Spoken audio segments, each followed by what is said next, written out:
The autumn wind rattled the windows of Ashworth Manor with a mournful persistence, as though the very air mourned what was about to transpire within its cold stone walls. The estate sprawled across the English countryside like a sleeping giant, its gardens overgrown with neglect, its halls echoing with the ghosts of a legacy slowly crumbling beneath the weight of debt and dysfunction. Inside the master bedchamber, candlelight flickered against dark wood panelling, casting shadows that seemed to writhe with their own discontent. Lady Eleanor Hartwell, no,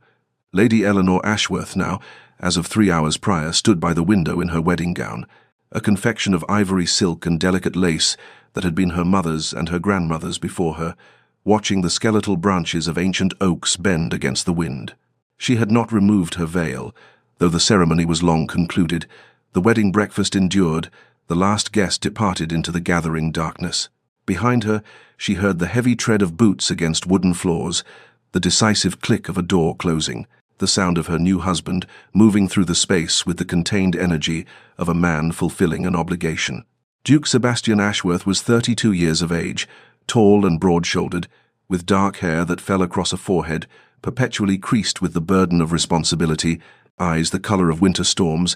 and a mouth that seemed to have forgotten the shape of a smile. He was considered formidable in London society, a man whose very name commanded respect and inspired a certain wariness, whose late father's cruelty had been whispered about in drawing-rooms,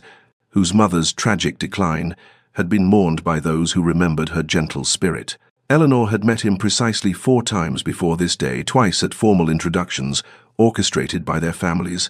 once at a musicale where they exchanged perhaps a dozen words, and once when the marriage contract was signed in the presence of solicitors and witnesses. She knew his reputation, knew the estate needed an heir to satisfy the terms of his inheritance, knew her own family's modest nobility required the alliance to secure their standing. What she had not known, until this moment as he crossed the room toward her with mechanical purpose, was how thoroughly one's heart could break while one's face remained composed.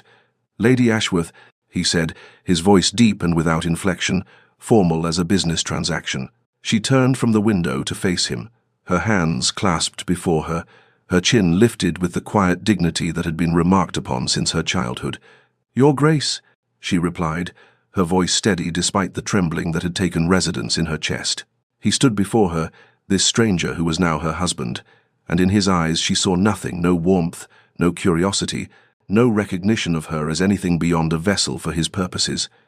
"I believe we should establish the nature of our arrangement clearly," Sebastian continued, removing his jacket with brisk efficiency, folding it over the back of a chair as though they were discussing estate management rather than the foundation of their shared existence. "I need an heir, not a wife. This marriage serves a purpose, fulfills a requirement of my inheritance, and secures the Ashworth line. Beyond that obligation, I expect nothing from you, and you should expect nothing from me save civility and provision." The words fell between them like stones dropped into still water, their ripples spreading outward to touch every corner of the room, every possibility of what might have been.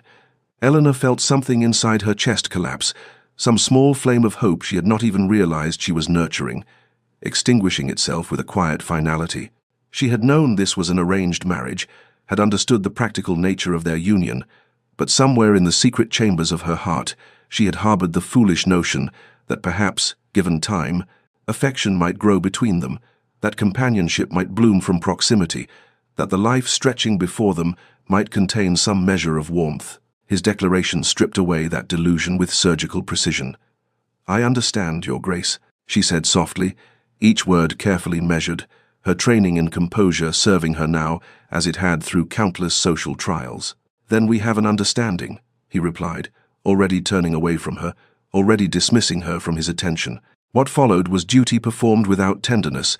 obligation fulfilled without connection, a joining of bodies that left their souls entirely separate. Eleanor endured it with the same quiet grace she brought to all things, her eyes fixed on the canopy above, her mind retreating to the library of her childhood home, to the novels she loved, where marriages transformed into grand passions, where cold hearts thawed and redemption waited at the end of suffering. When it was finished, Sebastian rose without a word, dressed, and departed to his own chambers, leaving Eleanor alone in the darkness with only the wind for company. She lay still for a long while, listening to the manor settle around her, feeling the weight of her new reality pressing against her chest like a physical thing. This was her life now, this beautiful prison, this loveless arrangement, this slow erosion of the romantic dreams she had cherished. Tomorrow she would rise and assume her duties as Duchess of Ashworth, would navigate the vast cold halls of this estate, would smile and nod and perform her role with impeccable grace. But tonight,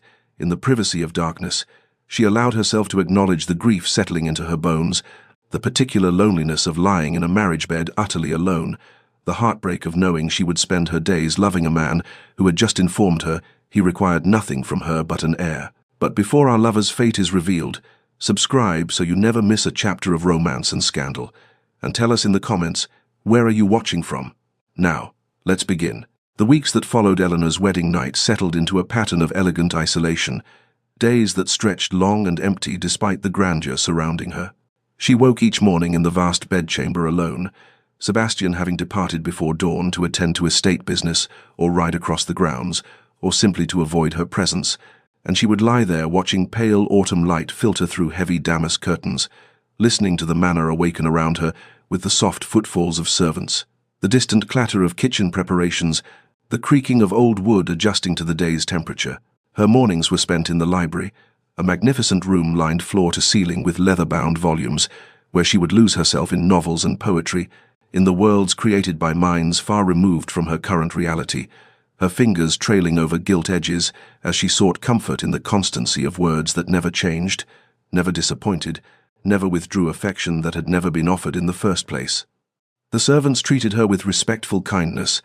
though she sensed their pity in the gentle way Mrs. Holbrook, the housekeeper, would ask after her comfort, in how young Mary brought extra tea without being asked, in the careful averting of eyes, when Sebastian would enter a room and acknowledge his wife with nothing more than a curt nod before departing again. Afternoons found Eleanor walking the estate grounds, her shawl wrapped tight against the increasingly cold wind, exploring overgrown paths and neglected gardens,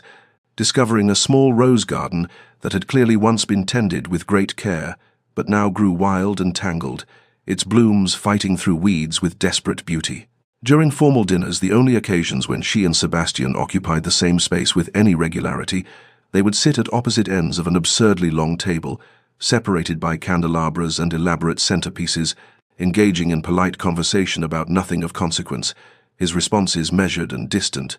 Her attempts at connection met with walls so carefully constructed she could nearly see the mortar between the stones. Yet, in the quiet hours, when the household slept and Eleanor wandered the halls unable to find rest, she began to notice things about her husband that suggested depths he refused to reveal. How light glowed from beneath his study door well past midnight, how he would stand before the portrait of a beautiful woman in the gallery his mother, Mrs. Holbrook, had whispered, dead these 15 years from a broken spirit. Her husband's cruelty had shattered, with an expression of such profound sorrow that Eleanor would retreat rather than intrude upon his private grief. She learned from the servants, in fragments of overheard conversations, that the previous duke had been a man of legendary coldness, that he had beaten his son for any display of emotion, that Sebastian's childhood had been one of rigid discipline and punishment for perceived weakness, that his mother had withered under such treatment until she simply gave up the will to live. Eleanor began to understand that the walls Sebastian maintained were not natural formations, but deliberate constructions. Fortifications built stone by stone through years of learning that to feel was to suffer, that to love was to invite destruction. One evening during a fierce autumn storm, when thunder shook the window panes and rain lashed against the manor with vindictive force, Eleanor sat in the library reading by lamplight, seeking distraction from her loneliness in the pages of a novel, and she heard the door open, felt rather than saw Sebastian enter the room, his presence filling the space with its characteristic tension, and she looked up to find him standing there, soaked from his ride, water dripping from his coat, his hair plastered to his forehead, his eyes holding something she could not quite identify, not warmth precisely, but perhaps the faintest recognition of her as something more than an obligation. He said nothing, made no explanation for his intrusion into what had become her sanctuary, simply crossed to the fireplace and stood there as water pooled at his feet, staring into the flames as though seeking answers in their dance. And Eleanor, her heart suddenly racing with the significance of this small deviation from his pattern of avoidance, returned her gaze to her book, though she could no longer make sense of the words, aware of him with every fibre of her being, conscious of his breathing, his stillness, and the way his fingers gripped the mantelpiece, as though anchoring himself against some internal storm more violent than the one raging outside. An hour passed in this strange communion, neither speaking, the only sounds the crackling of fire and the drumming of rain, and when Sebastian finally left, he paused at the door and turned back to look at her with an expression that might have been longing, or might have been regret, or might have been nothing more than her desperate imagination projecting meaning where none existed, and then he was gone, leaving Eleanor alone with her racing thoughts and the first fragile stirring of something she dared not name, the faint possibility that beneath her husband's armor there existed a man capable of feeling, a heart that had been taught not to beat but had never quite forgotten how. Weeks passed in their careful dance of proximity and distance, the autumn surrendering to winter's first cold breath, and with each passing day the unspoken expectation of an heir pressed more heavily upon Eleanor's shoulders, a weight she carried with the same quiet grace she brought to all her duties, though internally she felt herself fragmenting under the strain of this particular indignity. This reduction of her entire being to a single biological function, while her heart and mind and soul went unacknowledged, unwanted, unnecessary to the man who visited her chambers with mechanical regularity, on the nights the physician deemed most propitious for conception, performing his duty with the same detached efficiency one might bring to signing documents or reviewing accounts, never meeting her eyes, never offering tenderness, never suggesting through word or gesture that she was anything more than the vessel he had declared her to be on their wedding night. Eleanor endured these encounters with a composure that would have made her mother proud, her training and deportment serving her even in moments of such profound loneliness. But afterward, she would lie in the darkness listening to Sebastian's retreating footsteps and allow herself to grieve the romantic dreams she had once harbored, the foolish girlhood fantasies of a marriage built on affection and companionship, the hope that perhaps she might find in her husband not just duty but desire, not just obligation but joy, dreams that now seemed as distant and impossible as the stars she watched through her window on sleepless nights. Then, as November's chills settled over the estate, with bitter determination, Eleanor fell ill with a fever that came upon her suddenly during an afternoon walk,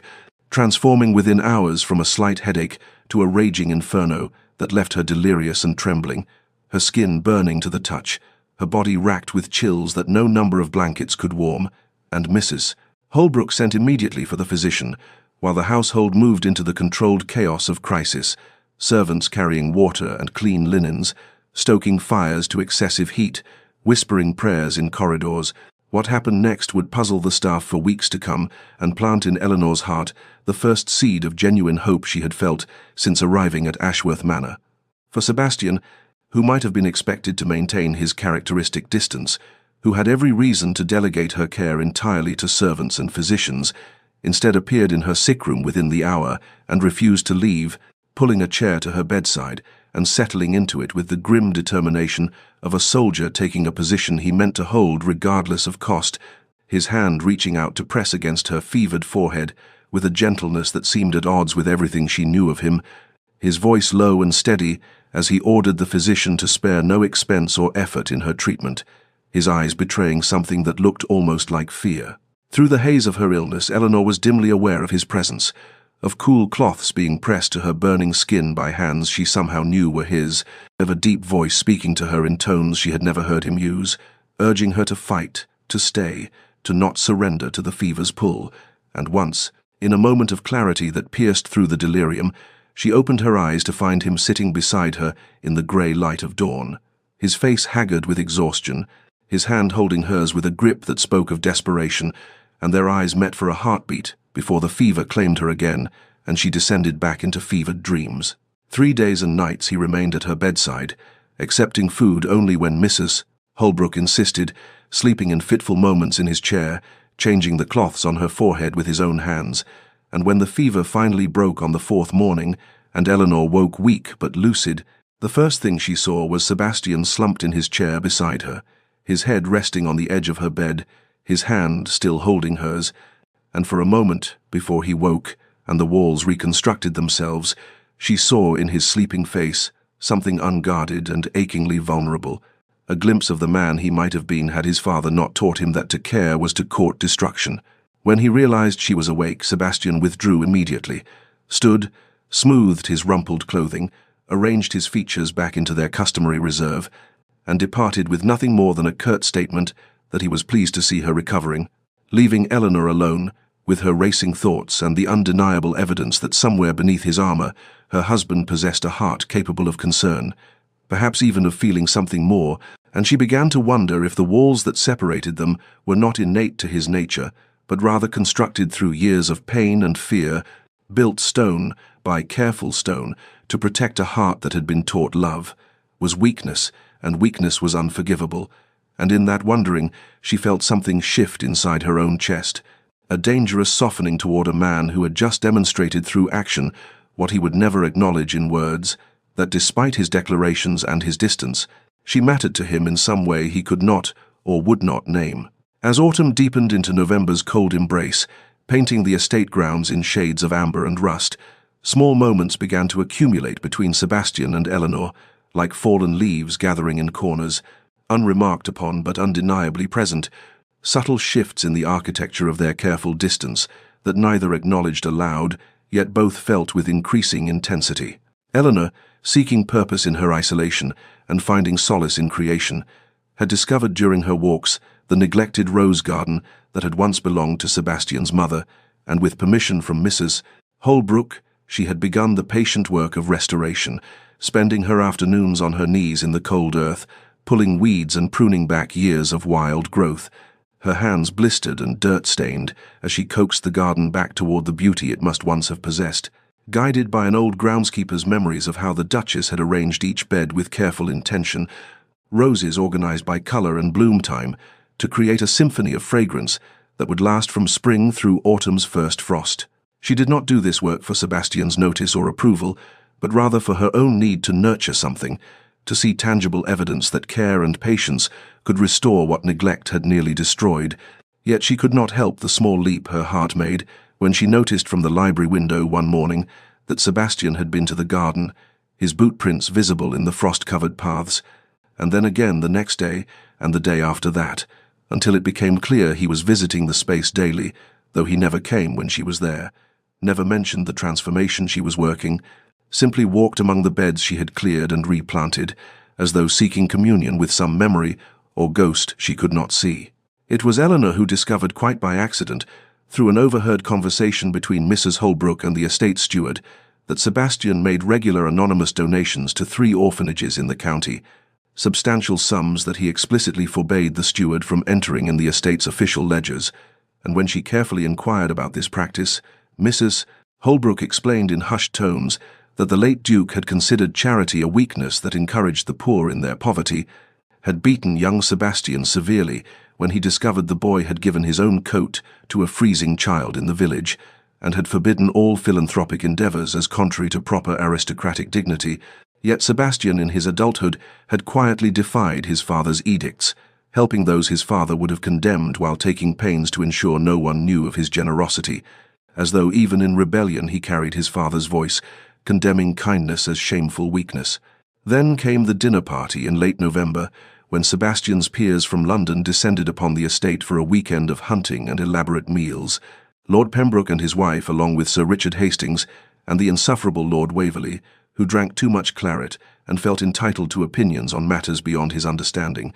And during the second evening's dinner, as Eleanor sat making polite conversation about nothing of consequence, Lord Waverley made some dismissive comment about Eleanor's family being country gentry of no particular distinction, her father a baron whose lands could fit inside Ashworth stables, suggesting with wine-loosened tongue that Sebastian had married beneath himself, and questioning whether Eleanor possessed the refinement necessary for her position, and the table fell into shocked silence as Sebastian's hand came down on the polished wood with such force that crystal glasses jumped and rattled in their places. What followed was a masterclass in aristocratic evisceration, delivered in tones of such icy precision that even Eleanor, who was its beneficiary, felt the chill, Sebastian's voice cutting through the dining room as he informed Lord Waverley that Lady Eleanor possessed more genuine refinement in her smallest gesture than Waverley had demonstrated in his entire dissolute existence, and that her intelligence and grace elevated every space she occupied, while Waverley's presence tended to debase his surroundings. that Eleanor's provincial background, as Waverley termed it, had instilled in her a dignity and strength of character that Waverley's expensive education and London polish had utterly failed to provide him, and perhaps Waverley might consider departing the estate immediately if he found the Duchess's company so inadequate. A suggestion delivered with such cold finality that the man stammered apologies and fell silent, while the other guests studied their plates with sudden fascination. Eleanor sat frozen in astonishment, her heart racing as she watched her husband defend her with a ferocity she had never imagined him capable of on her behalf. This man, who barely acknowledged her existence, now verbally destroying a peer of the realm for the crime of insulting her worth, and when his eyes met hers across the length of the table, she saw something burning there that made her breath catch. Some fierce protectiveness or possessiveness, or perhaps something deeper that he quickly shuttered behind his customary reserve as he returned to his meal as though nothing extraordinary had occurred. The remainder of the evening passed in strained civility, guests departing early to their chambers, and when Eleanor retired to her own rooms, she found herself unable to settle, pacing before her fire as she replayed the scene again and again, and she heard the knock at her door with surprise, opened it to find Sebastian standing in the corridor still dressed for dinner, his expression unreadable as he asked if he might speak with her, and she stepped aside to let him enter her private space for the first time since her illness. They stood in her sitting room with the fire crackling between them, the silence stretching taut as a bowstring, and Sebastian seemed to struggle with words that would not come, his jaw tight and his hands clenched at his sides, and finally Eleanor said softly that she appreciated his defense of her at dinner, that it was kind of him to speak on her behalf,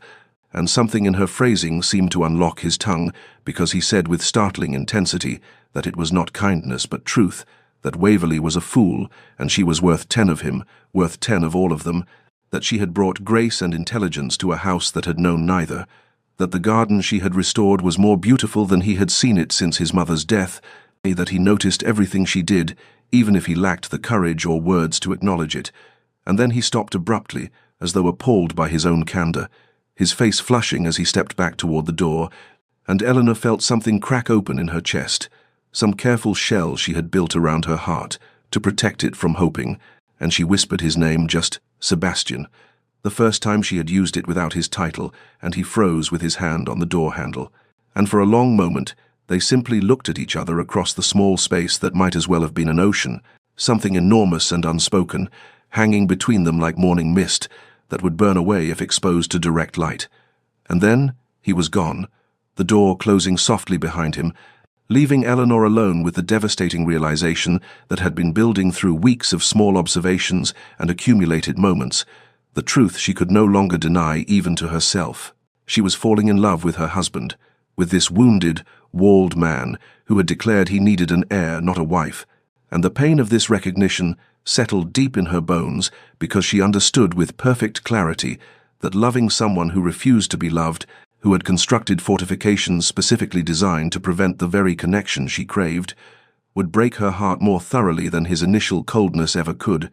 for there is a peculiar agony in loving the unreachable, in seeing glimpses of what might be while knowing it will likely never fully emerge, and as Eleanor prepared for bed that night her hands trembled with the weight of this knowledge, this love she had not chosen and could not unfeel, this impossible, unwanted, utterly consuming tenderness for a man who had shown her in 1,000 small ways that somewhere beneath his armor he possessed a heart worth loving, even as he did everything in his power to ensure that heart remained forever beyond her reach. Winter arrived at Ashworth Manor with brutal efficiency, transforming the estate into a landscape of stark beauty and bitter cold. Frost coating every window in elaborate crystalline patterns and snow falling in heavy silence that muffled the world into hushed isolation, and with the seasons turning came an intensification of the pressure that had been building since the wedding. For Sebastian's uncle, Lord Pemberton, arrived unannounced one grey December morning, accompanied by 2 of the estate's trustees, men in dark coats with ledgers and stern expressions, who closeted themselves with Sebastian in his study for hours, while Eleanor sat in the library pretending to read, but hearing through the heavy doors the raised voices discussing bloodlines and obligations and the concerning absence of any announcement regarding an heir, words that made her feel like livestock being evaluated for breeding potential rather than a human being with thoughts and feelings and a heart that was slowly breaking under the weight of this impossible situation. Sebastian emerged from that meeting looking haunted, his jaw tight and his eyes distant, and in the days that followed he became more withdrawn than ever, barely speaking at meals, disappearing into his study for entire afternoons, and Eleanor understood with painful clarity that he was being crushed between the demands of duty and whatever conflicted feelings he harbored but could not name, that the walls she had seen him beginning to lower were being reinforced stone by stone as the expectations of his position pressed down upon him with inexorable force. She tried to reach him in the small ways she had learned might penetrate his defenses, leaving books she thought he might enjoy in his study, ensuring his favorite foods appeared at dinner, asking gentle questions about estate business that might open conversations, but he met each overture with increasing coldness, as though he were deliberately pushing her away, and Eleanor felt herself becoming a ghost in her own home,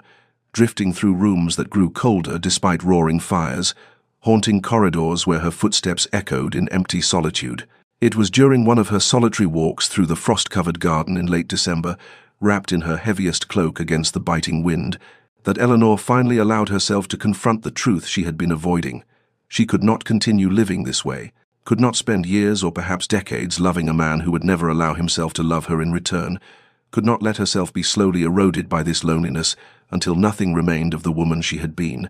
the woman who had once believed in beauty and hope and the possibility of happiness. She returned to her chambers with hands trembling from more than cold, and sat at her writing desk, pulled out fresh paper and took up her pen, and began to compose a letter to her parents that she never intended to send, but needed to write simply, to see the words in physical form, to make real the option she was beginning to consider. "My dearest Mama and Papa, I write to you in circumstances I never imagined I would face," she began, and the words that followed were an outpouring of everything she had held inside for months, the loneliness and the heartbreak and the soul-crushing reality of loving someone incapable of returning that love. And she found herself writing about the possibility of separation, of returning home, of seeking some arrangement that would free them both from a marriage that existed only in legal documents and empty rituals,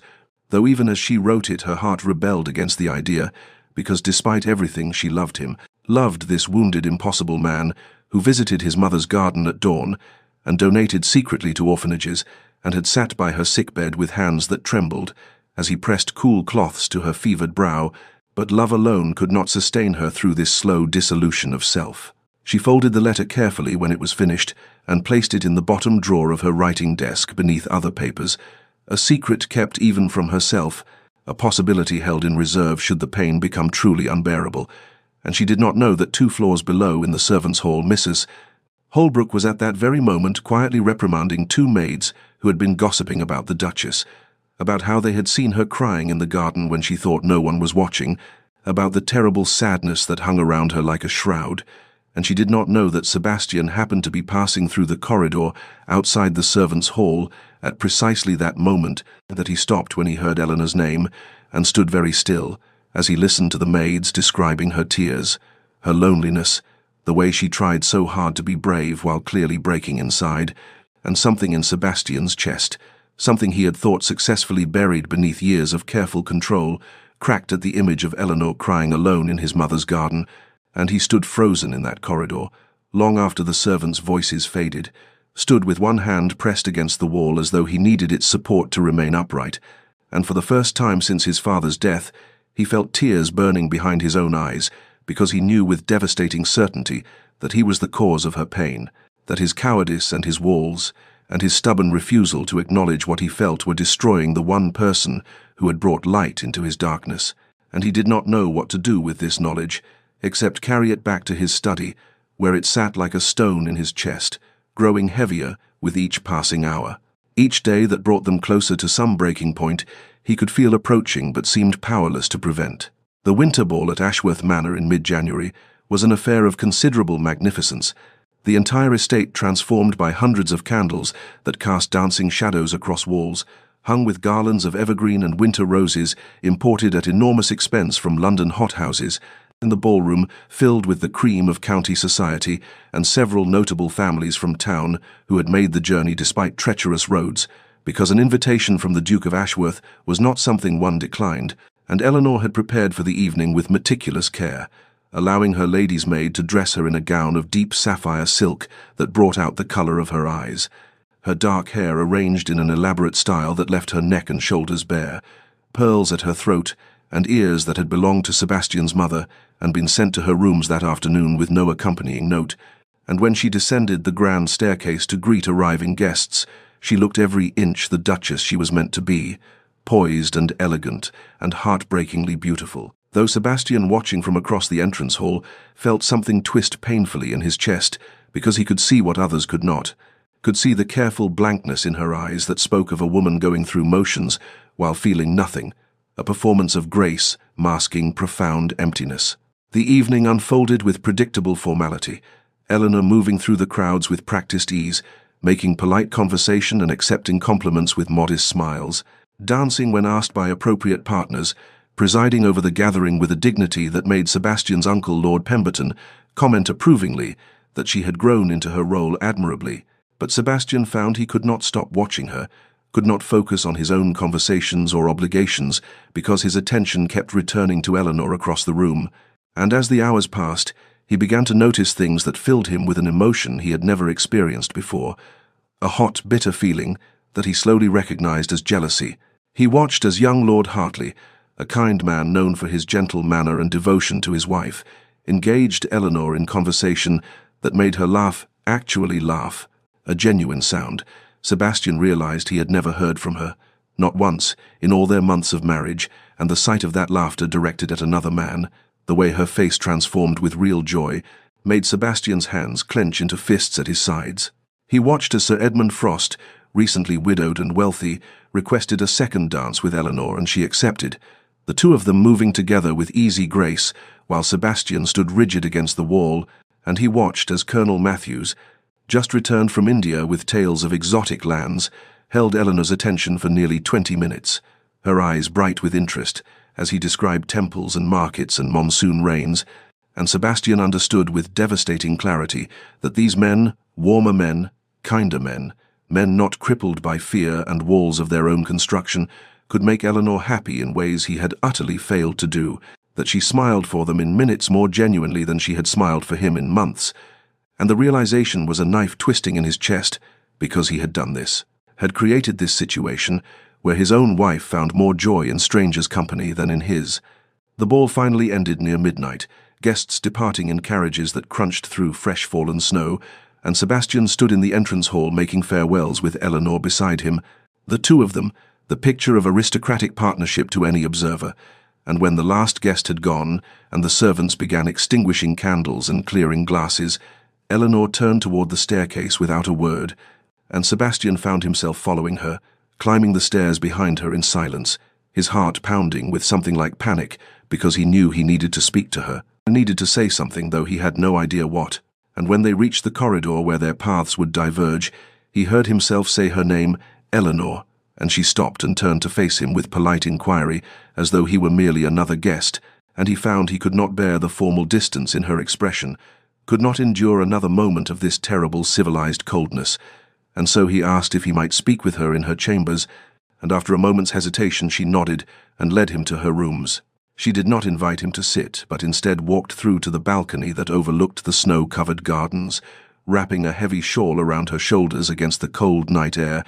and Sebastian followed her outside, where their breath formed clouds in the freezing darkness, and stars blazed overhead with brittle winter clarity, and he stood beside her in silence for a long moment before asking the question that had been building in him all evening, the question he both needed and dreaded to have answered. "Are you unhappy?" Eleanor did not look at him but continued gazing out at the gardens, and when she finally spoke her voice was quiet and utterly without inflection, as though she were commenting on the weather rather than the state of her soul. "I am lonely, Your Grace, in a house full of people, in a marriage that exists only in name." The words struck Sebastian with the force of physical blows, their devastating honesty cutting through every defense he possessed, and he found himself unable to respond, his throat tight and his hands trembling as Eleanor continued, still not looking at him, her voice soft but clear in the cold night air. "I watch you visit your mother's garden each morning, and I know you have a capacity for feeling you refuse to show me. I see you defend me to others with passion you never direct toward me. I learn of your secret charities and your hidden kindnesses, and I understand you are not incapable of warmth, but simply unwilling to extend it to me, and I cannot," her voice caught slightly before steadying, "I cannot continue to live as a ghost in your home, present but unseen, existing but not alive." Sebastian felt something crumbling inside him, those carefully constructed walls beginning to crack under the weight of her words, and he wanted to tell her everything, wanted to confess that he thought of her constantly, that the sight of her laughing with other men tonight had nearly destroyed him, that he was terrified, because somewhere in the past months she had become essential to him in ways he could not name and did not know how to acknowledge. But the words lodged in his throat, trapped behind years of his father's voice, telling him that love was weakness and vulnerability was death, and so instead he stood frozen and silent as Eleanor finally turned to look at him with eyes that held no anger, only a terrible, sad acceptance. And she said softly, "You need not answer, Your Grace. I already know."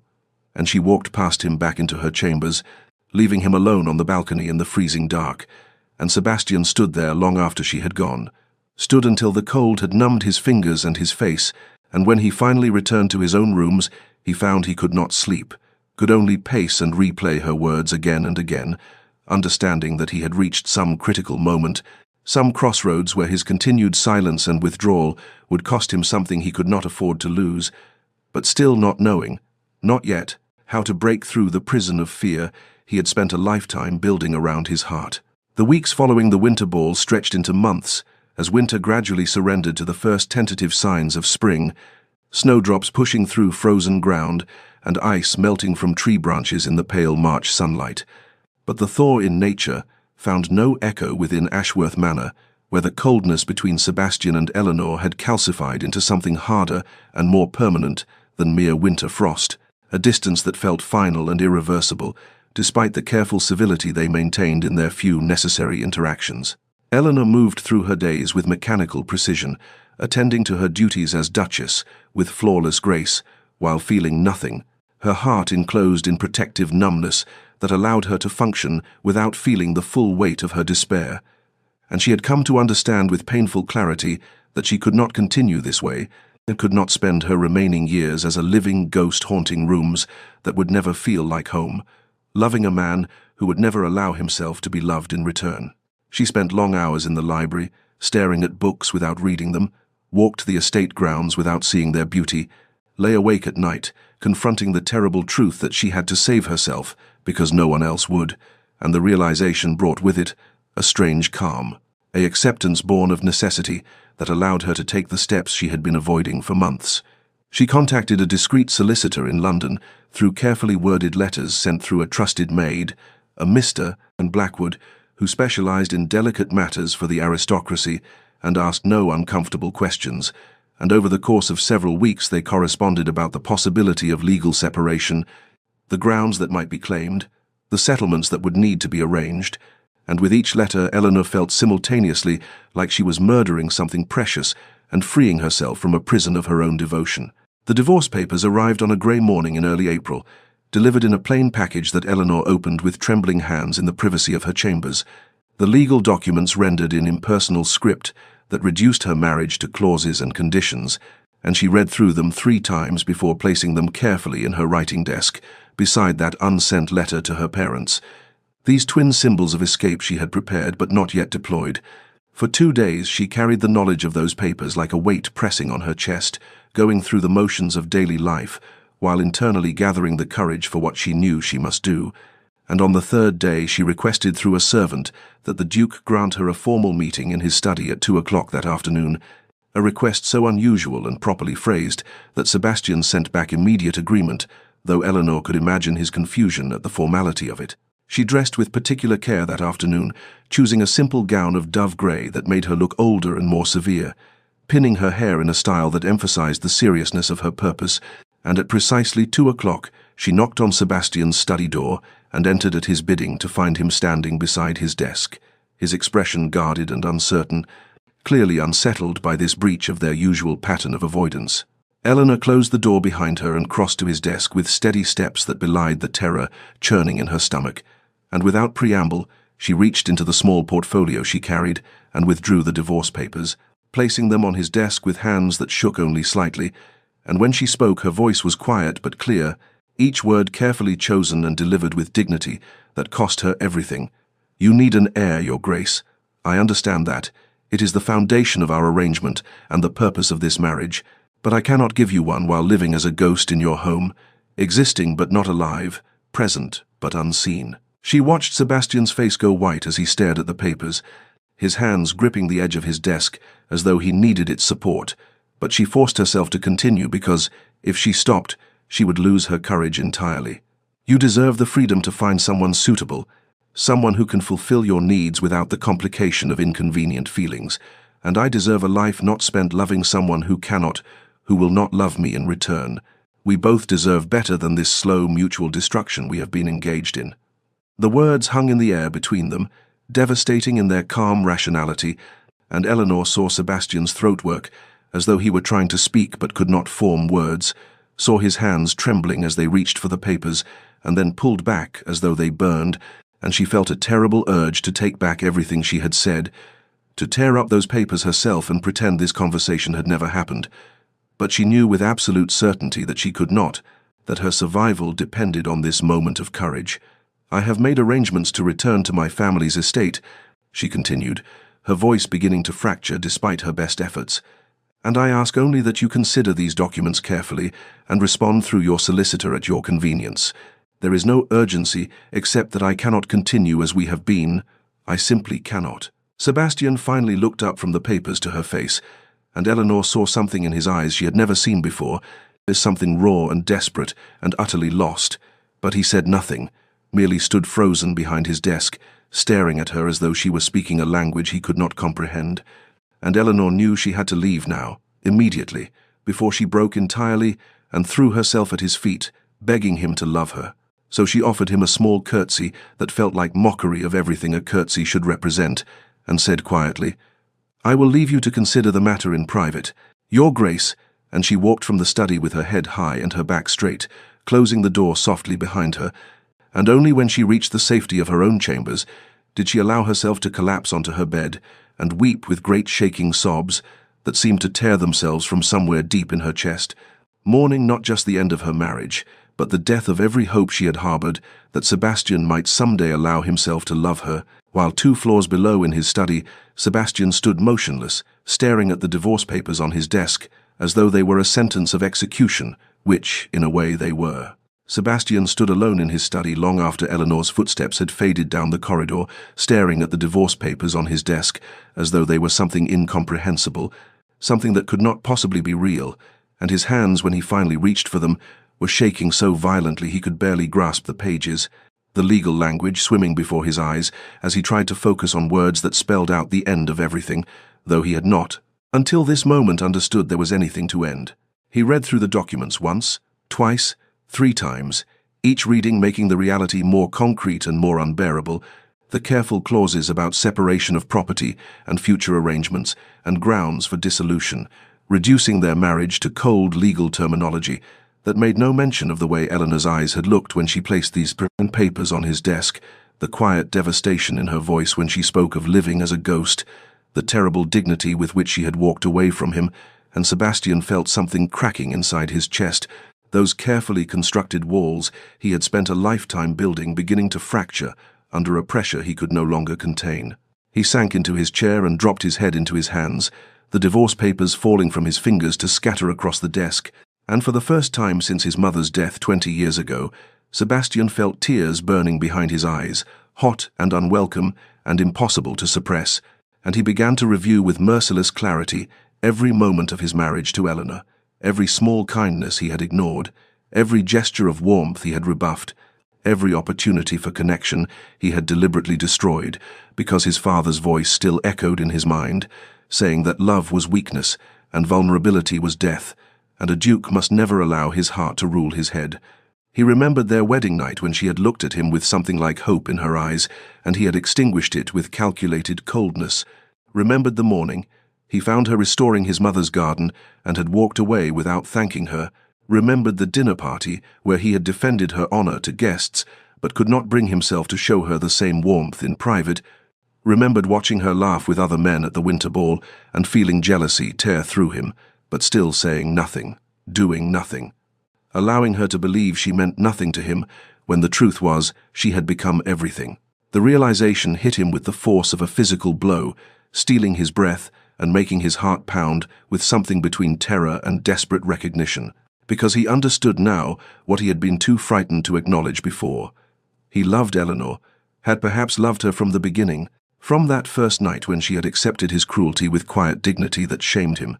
and every day since he had fallen deeper while building his walls higher, protecting himself from feeling while destroying the one person who might have saved him from becoming his father. Sebastian's gaze lifted to the portrait of his mother that hung above the fireplace, her gentle face looking down at him with an expression that seemed now like judgment,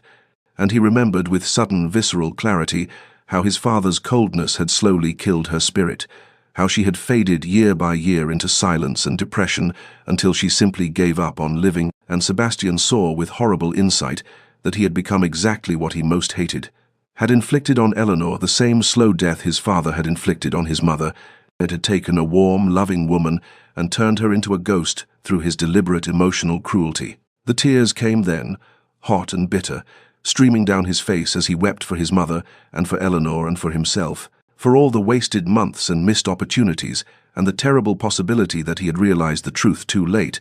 that Eleanor was even now preparing to leave him, and he would spend the rest of his life alone in this vast, empty house, with nothing but his pride and his walls, and the memory of what he had destroyed through cowardice. The night stretched on endlessly, as Sebastian sat in his study surrounded by darkness, the candles burning down to stubs, and the fire dying to embers, and he could not stop seeing Eleanor's face as she had looked that afternoon, the careful blankness that masked such deep pain, could not stop hearing her voice saying she deserved a life, not spent loving someone who could not love her back, and he wanted to scream that he did love her, that she was wrong, that he was capable of love even if he had never shown it. But the words felt hollow even in his own mind, because love without action was meaningless. Love hidden behind walls was indistinguishable from hatred, and he had given Eleanor no reason to believe his heart held anything but ice. As dawn began to lighten the windows, Sebastian understood with absolute clarity that Eleanor was not just his wife but his salvation, the one person who could save him from the cold, lonely existence his father had mapped out for him, and he was about to lose her through his own cowardice unless he could find the courage to tear down every wall he had ever built and offer her the one thing he had never given anyone, his whole broken, terrified heart. The morning arrived with pale spring sunlight filtering through the tall windows of Ashworth Manor, illuminating dust motes that drifted through empty corridors like tiny spirits, witnessing the end of an era, and Eleanor stood in her chambers surrounded by half-packed trunks and the remnants of a life she had tried to build in this vast cold house, her hands moving with mechanical efficiency as she folded gowns and wrapped small treasures in tissue paper, each item a memory of hope gradually extinguished, until all that remained was this numb determination to save herself from complete erasure. She had sent word to her family's estate the previous evening, a brief letter informing them she would be arriving within the week and asking them to prepare her old rooms, and though she had not explained the circumstances, she knew her mother would understand the moment she saw Eleanor's face, would recognize the particular grief of a woman who had loved unwisely and lost everything in the loving, and the thought of her mother's embrace was the only comfort Eleanor could grasp as she continued her methodical packing. The household moved around her with unusual quietness, servants speaking in hushed voices as they passed her open door, their faces reflecting a sorrow that touched Eleanor despite her numbness, because these people had been kind to her when kindness was all she had treated her with warmth when her own husband offered only ice, and she would miss them more than she would miss these grand rooms that had never felt like home. As the morning clock struck 10, Eleanor closed the last trunk and stood surveying her chambers one final time. Memorizing details she knew she would never see again, the view of the gardens from her window, and the bookshelf she had filled with her favorite volumes, the writing desk where she had composed so many unsent letters, and she felt a wave of grief so intense it nearly brought her to her knees, but she steadied herself with one hand on the bedpost and reminded herself that she was choosing life over this slow death, choosing possibility over certain despair, and that such choices required the courage to walk away from even the things we love most. She descended the main staircase with her head high and her traveling cloak already fastened, her small valise in hand while servants would follow with the trunks, and she was halfway down when she saw Sebastian standing at the bottom of the stairs, looking as though he had not slept or changed clothes since their meeting yesterday, his formal attire rumpled and his eyes red-rimmed and wild, and in his hands he held the divorce papers, except they were no longer intact, but torn into dozens of pieces that he clutched like a man drowning might clutch debris in a storm. Eleanor stopped on the stairs, her heart beginning to pound with something between hope and terror, and Sebastian looked up at her with an expression of such raw desperation. It was almost frightening as he said simply, hoarsely, "No," the single word echoing through the entrance hall, where several servants had frozen in their tasks to witness this unprecedented scene. Eleanor forced herself to continue descending until she stood 3 steps above him, using the height to maintain some small sense of control, though her hands were shaking so badly she had to grip her valise with both hands, and she said with as much steadiness as she could manage, "You cannot force me to stay. Your Grace, the law allows for separation, and I have made my choice. You have no right to—" But Sebastian interrupted her, his voice breaking as he said, "I know I have no right. I know I deserve nothing from you, but I am asking anyway, begging if I must, for you to hear me before you leave. Just hear me, Eleanor, please." The use of her Christian name, which he had never spoken before, struck her like a physical blow, and she found herself unable to move, as Sebastian took a shaking breath and began to speak words that tumbled out, as though he had been holding them back for so long they could no longer be contained. "I have been a fool and a coward. I have treated you abominably. I have hidden behind duty and propriety and my father's poison teachings because I was terrified of what I felt for you, what I have felt since the beginning, though I was too frightened to name it,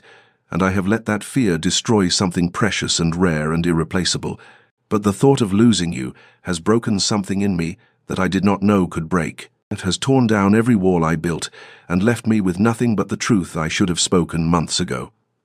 Servants throughout the hall had stopped even pretending to work,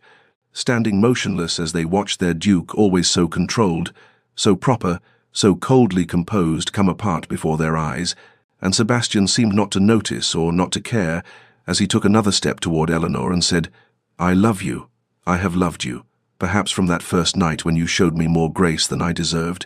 and every day since I have fallen deeper, while convincing myself I was protecting us, both by maintaining distance, but I was only protecting my own cowardice, my own terror of becoming my father, or losing you the way my father lost my mother, and instead I have driven you away through the very coldness I swore I would never inflict on anyone. His voice broke completely, and he had to stop, tears streaming down his face unchecked as he struggled to continue. Eleanor stood frozen on the stairs, her own tears beginning to fall as Sebastian sank slowly to his knees on the marble floor, still clutching the torn papers, and said brokenly, "You are everything to me. You are my salvation and my hope, and the only light in this darkness I have lived in for so long. And I am not asking you to stay for an heir or for duty or for anything except that I need you, not as a duke needs a duchess, but as a drowning man needs air, and I will spend the rest of my life proving to you that I am capable of being the husband you deserve if you will only give me the chance. But if you cannot, if I have destroyed too much, then I will let you go because loving you means wanting your happiness, even if that happiness must be found away from me." The great entrance hall was utterly silent, except for the sound of Sebastian's ragged breathing and the quiet weeping of several servants who had witnessed their mistress's gentle sadness transform over months into this desperate ending, and Eleanor looked down at this proud, difficult man, kneeling before her with his heart finally, devastatingly exposed, and she felt something shift in her chest, some locked door beginning to open, despite every rational voice telling her to walk away, to protect herself, to refuse this sudden transformation that seemed too dramatic to be trusted. But as she looked into Sebastian's eyes, she saw not manipulation but truth, not performance but genuine anguish, and she understood that this moment was not an ending but a threshold, not a resolution but a beginning, fraught with uncertainty and risk, and the terrifying possibility of hope. Eleanor stood on the stairs looking down at Sebastian kneeling before her with his heart finally exposed, and though every rational part of her mind screamed that she should continue walking, should protect herself from further pain, should not trust this sudden transformation that seemed too dramatic to be believed, she found she could not move, could not speak, could only stare at this man who had caused her such deep suffering, now offering her everything she had ever wanted, but months too late, and the silence stretched between them until she finally found her voice and said quietly, carefully, "Sebastian, I cannot simply accept your words and pretend the past months did not happen. I cannot let one moment of passion erase all the loneliness and pain and slow death of hope I have endured in this house." She descended the final steps until she stood before him, looking down at his tear-stained face with a mixture of love and wariness that made her voice tremble as she continued. "You say you love me now, that you have loved me all along, but love without action is meaningless. Love hidden behind walls is indistinguishable from cruelty, and I have lived too long as a ghost in your home to simply trust that everything has changed because you have finally spoken the words I needed to hear months ago." Sebastian looked up at her with such raw anguish that Eleanor felt her resolve wavering, but she forced herself to continue to protect the fragile remnants of her heart, even as it yearned to accept his confession, and she said, "I need time. I need proof. I need consistency rather than grand gestures that might fade when the fear of losing me subsides, because I deserve more than a husband who only values me when he thinks I might leave." The words seemed to strike Sebastian like physical blows, but he nodded slowly, rising from his knees with visible effort and saying hoarsely, "You are right. You deserve everything you have named and more, and I am asking only for the chance to prove myself, to show you through daily actions rather than desperate speeches that I am capable of being the husband you deserve. And if you will give me that chance, I swear I will spend every day earning your trust until you believe in my love as completely as I believe in it now." Eleanor studied his face, searching for any hint of manipulation or performance, but saw only genuine desperation and hope and a vulnerability so complete it was almost frightening. And she found herself saying against all her better judgment,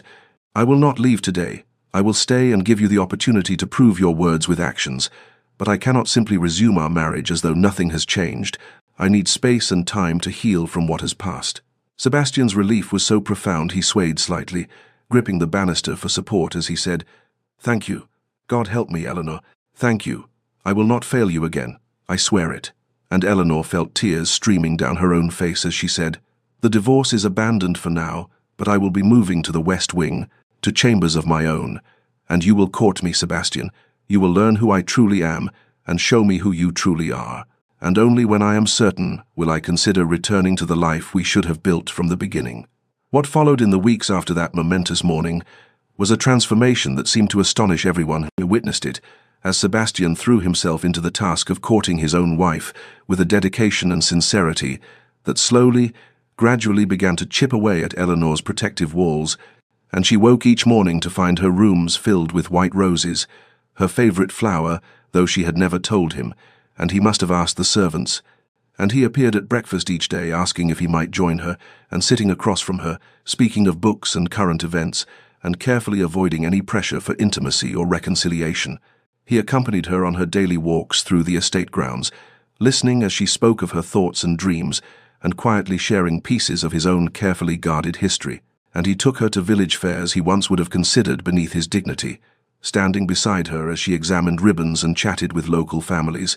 And Eleanor watched this proud, difficult man, humbling himself daily for her sake, and felt her heart beginning to soften despite her determination to remain cautious, and beginning to believe that perhaps this change might be genuine, that perhaps the man kneeling before her on the stairs had been the truth, and the cold duke merely the armor. And as spring continued its slow bloom around them, Eleanor allowed herself the dangerous luxury of hope. As spring bloomed across the estate grounds, transforming bare branches into cascades of apple blossoms and filling the air with the scent of new growth, something equally profound bloomed between Sebastian and Eleanor,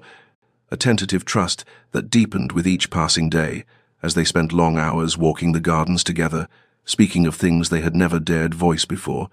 And Sebastian began to share fragments of his childhood that explained so much of the man he had become, telling Eleanor about his father's cruel philosophy that emotion was weakness and love a liability, about watching his gentle mother slowly fade under the weight of her husband's coldness, until she died when Sebastian was barely 15, leaving him alone with a father who blamed him for not being strong enough to save her. And Eleanor listened with tears streaming down her face as she finally understood that Sebastian's walls had been built brick by brick throughout a childhood of systematic emotional destruction, that the cold duke she had married was not his true nature, but rather the armor a frightened boy had constructed to survive his father's brutality. In turn, Eleanor shared her own fears and dreams, speaking of her childhood love of stories and her secret hope that marriage might be like the romances she read about in books, admitting how devastated she had been on their wedding night, when Sebastian made clear she was nothing more than a means to an end, and Sebastian listened with visible pain, etching his features as he heard for the first time the full extent of the suffering he had caused, the slow death of hope he had inflicted through his determined coldness, and he apologized repeatedly, though Eleanor gently told him that apologies mattered less than actions, that she was watching not his words but his daily choices,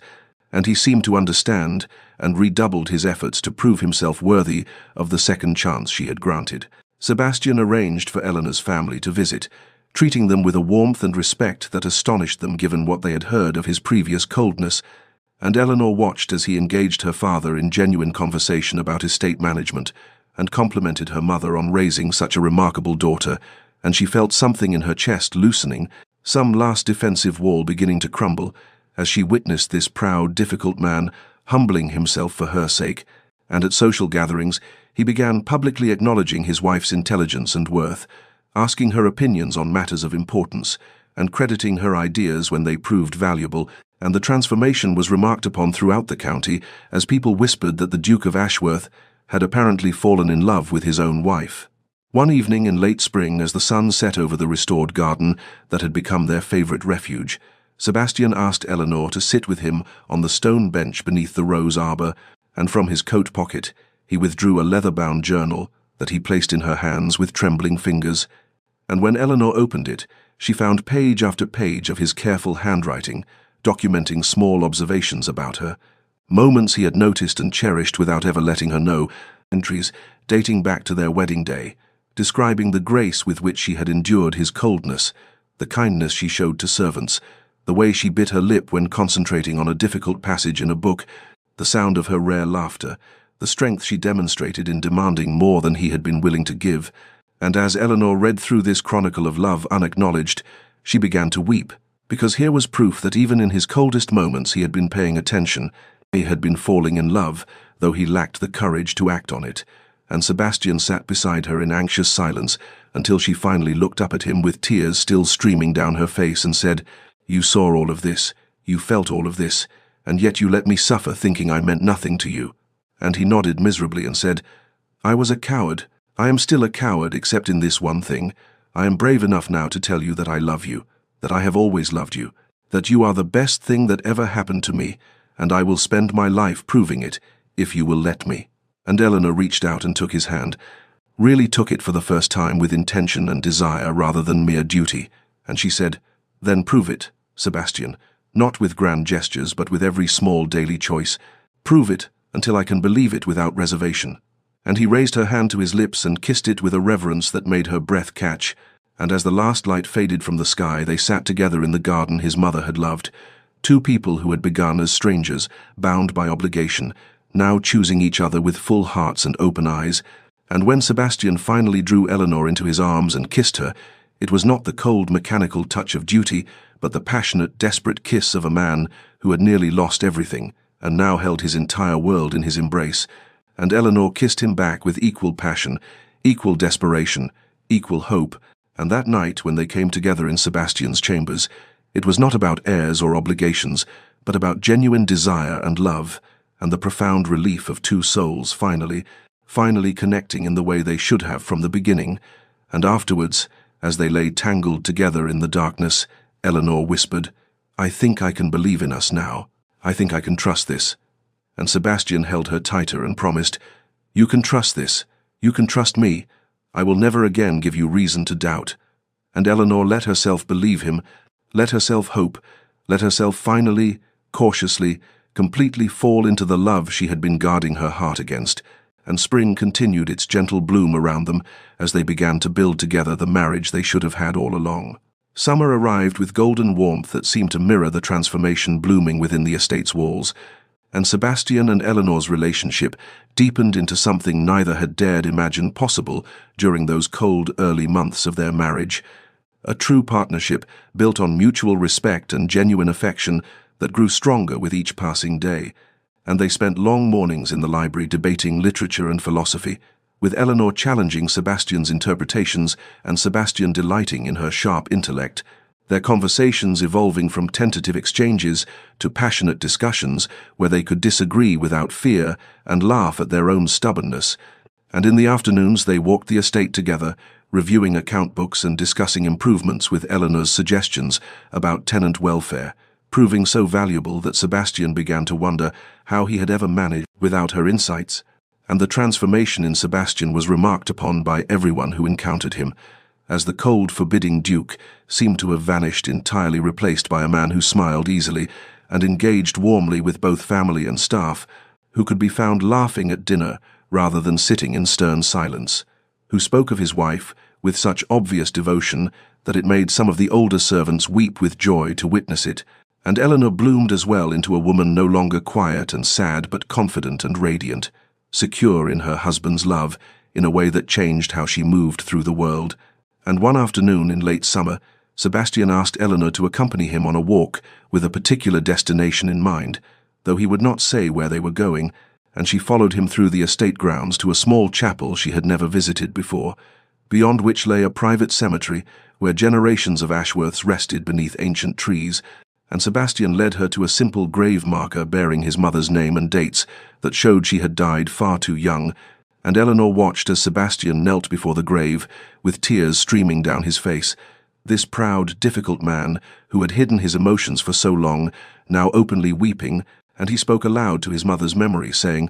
"Mother, I have brought Eleanor to meet you, the woman who saved me from becoming father, who showed me that love is not weakness but the greatest strength, and I promise you that I will honor your memory by being the husband father never was, by building a home filled with warmth rather than coldness, by choosing love every day for the rest of my life." And Eleanor knelt beside him, placing her hand over his, as her own tears fell,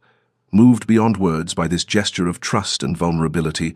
and they stayed there together until the sun began to set, casting long shadows across the graves, and when they finally returned to the house, something between them had shifted again into an even deeper intimacy, and that night when they came together in their shared chambers, the connection was different from anything before, not the passionate relief of their first true union, but something quieter and more profound, a merging of souls rather than merely bodies. And afterwards, as they lay tangled together in the darkness, Sebastian whispered, "I never knew it could be like this, that marriage could be partnership and friendship and passion all woven together." And Eleanor kissed him softly and said, "Neither did I, but we have built it together from ruins, and it is more beautiful for having been earned." And as summer continued its slow progression toward autumn, they dreamed together about their future, about children perhaps, and growing old together, and all the years stretching ahead filled with this precious intimacy they had fought so hard to achieve. Early autumn arrived with a whisper of change, as leaves began their slow transformation from green to gold, and it was during this season of transition that Eleanor discovered she was with child, the news delivered by the estate physician on a crisp morning that seemed to shimmer with possibility. And when Eleanor told Sebastian, she watched his face carefully, uncertain how he would react, given their tumultuous history and his original declaration that he needed an heir, not a wife. But what she witnessed was not the cold satisfaction she might once have expected, but rather pure, unfiltered joy that transformed his features into something almost boyish, his eyes bright with tears as he pulled her into his arms and whispered, "Eleanor, my love, this is the most precious gift." And then immediately his joy gave way to tender concern as he pulled back to look at her with sudden anxiety, asking if she felt well, if she needed to sit down, if the physician had given specific instructions about her care, and Eleanor laughed softly at this dramatic shift from passionate embrace to worried hovering, finding his sudden protectiveness endearing rather than suffocating. And in the weeks that followed, Sebastian became almost comically attentive to Eleanor's every need, insisting she rest more often than necessary, bringing her cushions when she sat in the library, personally selecting the finest foods for her meals, and consulting with the cook about proper nutrition for expectant mothers. And Eleanor watched this man, who had once been so determinedly cold, now fussing over her with such obvious devotion that she sometimes had to hide her smile behind her hand, and they spent long evenings in the nursery that had stood empty and unused since Sebastian's own childhood. working together to transform it from a dusty, forgotten room into a warm, welcoming space filled with light and hope. And as they selected fabrics for curtains and discussed where the cradle should be placed, they also spoke about names, Sebastian favoring Catherine for a girl after his mother, while Eleanor suggested strong classic names for a boy. And during one particularly tender moment, as they sat together on the floor of the half-finished nursery, surrounded by swatches of fabric and paint samples, Sebastian confessed his deepest fear, saying, "What if I become my father? What if I fail our child the way he failed me? What if I do not know how to show love because I was never shown it myself?" And Eleanor took his face in her hands and looked into his eyes with such certainty that he could not doubt her as she said, "You have already proven yourself capable of extraordinary change. You chose love when it would have been easier to remain closed. You broke down walls built over a lifetime, and that same courage will make you a wonderful father." And Sebastian seemed to draw strength from her words, from her unwavering faith in him. And one evening, as the sun set beyond the nursery windows, painting the room in shades of amber and rose, Sebastian knelt beside Eleanor's chair and placed his hand gently on her growing belly, and he began to speak softly to their unborn child, making promises about the home they would create together, about bedtime stories and patient guidance and unconditional love, about never making their child feel that emotions were weakness or that affection must be earned. And Eleanor watched through tears as this man who had once declared he needed an heir, not a wife, now whispered to their baby about how wanted and cherished they would be, how their mother was the bravest, strongest woman in the world, and their father would spend every day trying to be worthy of the family he had been given. And the contrast between Sebastian then and Sebastian now was so profound that Eleanor felt her heart might burst with the weight of her love for him. And as autumn deepened toward winter, and Eleanor's belly grew round with their child, Sebastian remained constantly at her side, reading to her from her favorite books, walking with her through the gardens when the physician said gentle exercise was beneficial, holding her through moments of discomfort with such tenderness that she sometimes wept simply from the overwhelming feeling of being so completely loved and protected, and the entire estate seemed to share in their joy, as servants smiled to see the Duke so transformed, so devoted, so utterly besotted with his wife and their coming child. And Eleanor knew with absolute certainty that whatever challenges lay ahead, they would face them together as true partners, as lovers, as the family they had fought so hard to become. The pregnancy progressed through winter and into early spring, with Eleanor growing more radiant despite the physical discomforts, and Sebastian remained steadfastly at her side, refusing to travel for business or attend social events that would take him away from her for more than a few hours, and he read to her each evening from her favorite novels, while she reclined against pillows he had arranged with meticulous care, and he personally consulted with the cook about preparing dishes that might ease her occasional nausea or satisfy her changing appetites, bringing her candied ginger when mornings were difficult and fresh strawberries when she craved something sweet. And the estate staff watched this transformation with wonder, speaking among themselves about how the fearsome Duke had become the most devoted husband any of them had ever witnessed. And old friends who visited barely recognized the warm, attentive man Sebastian had become,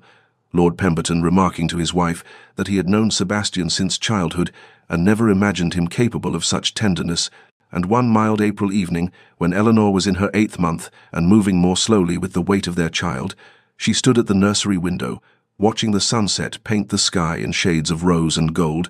and Sebastian came to stand behind her, wrapping his arms gently around her and resting his hands on her swollen belly, and they stood there in peaceful silence until Eleanor suddenly gasped and doubled over with a pain that sent immediate terror through Sebastian's heart. And he called for servants to fetch the physician and the midwife while he helped Eleanor to their bedchamber,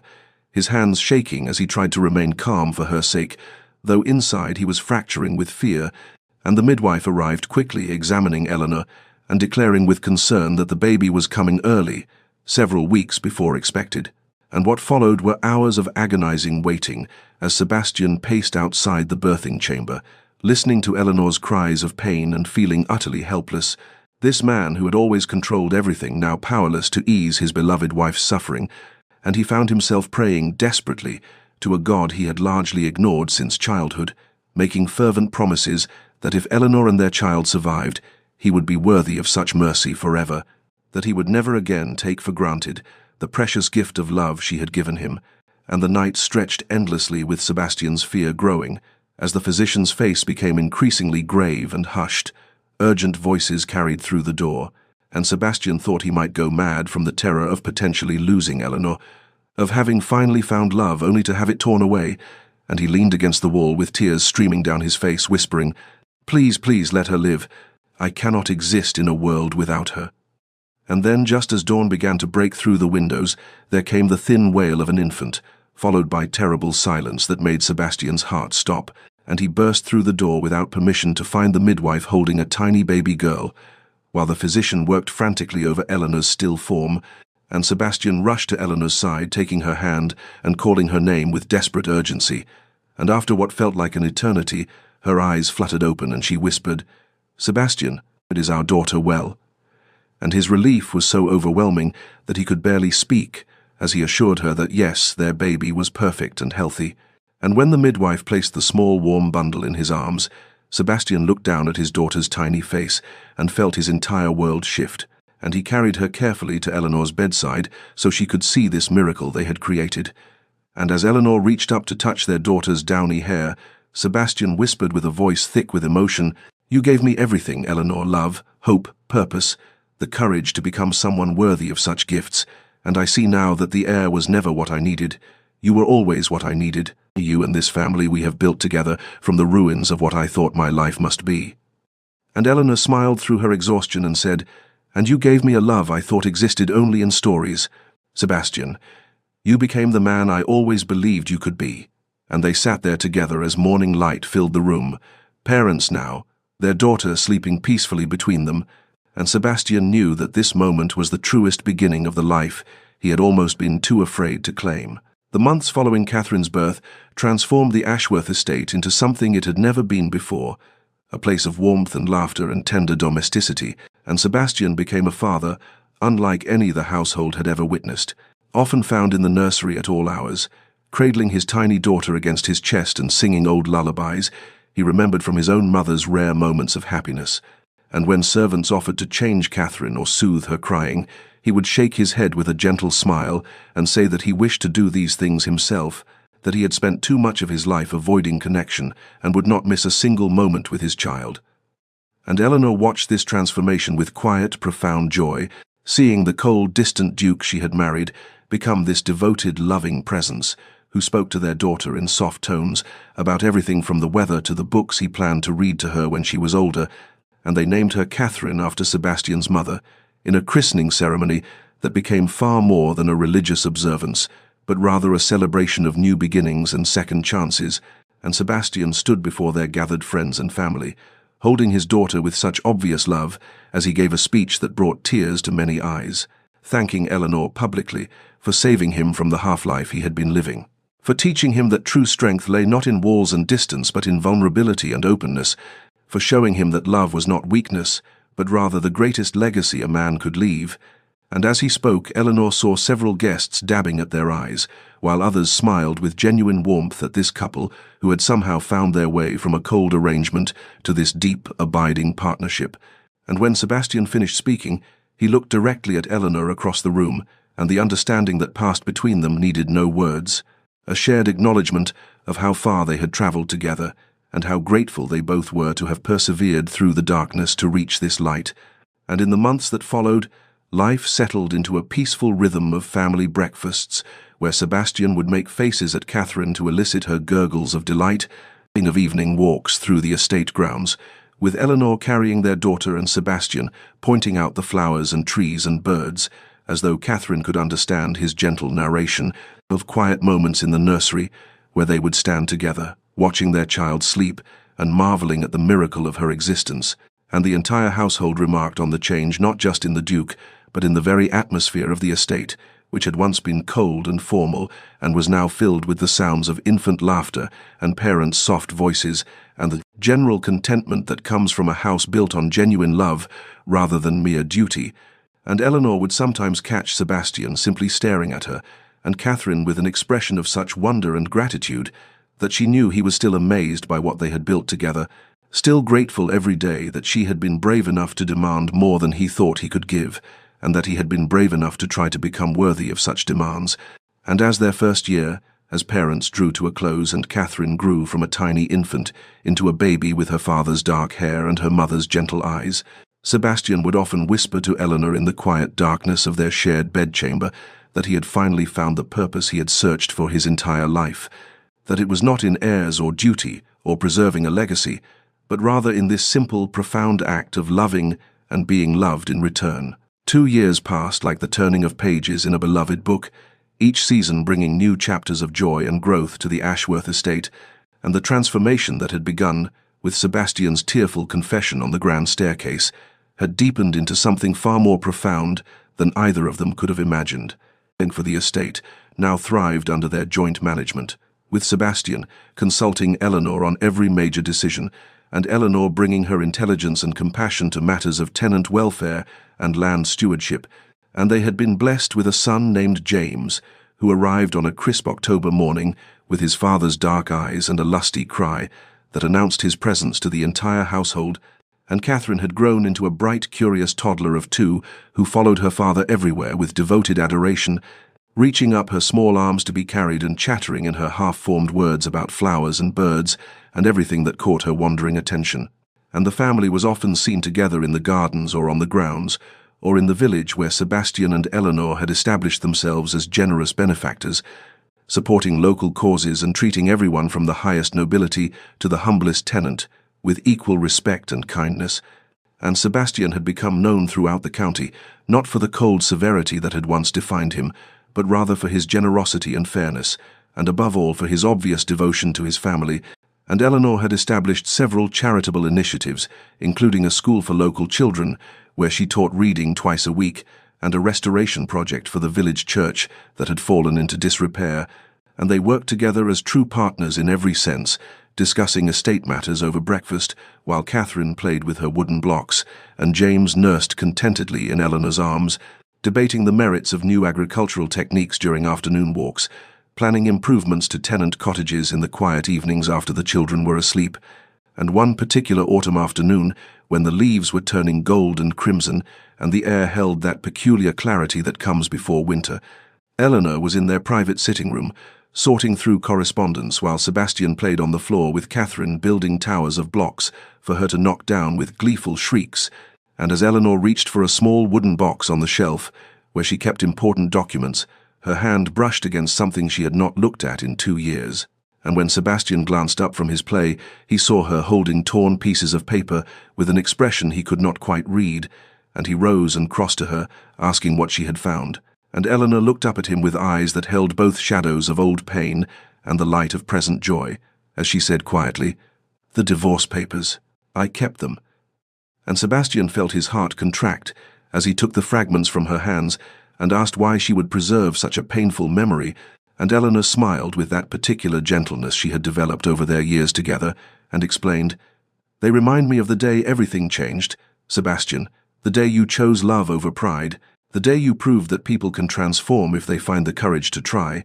They are not a symbol of what we almost lost, but rather of what we found." And Sebastian looked down at the torn pieces that represented the moment his entire life had hung in the balance,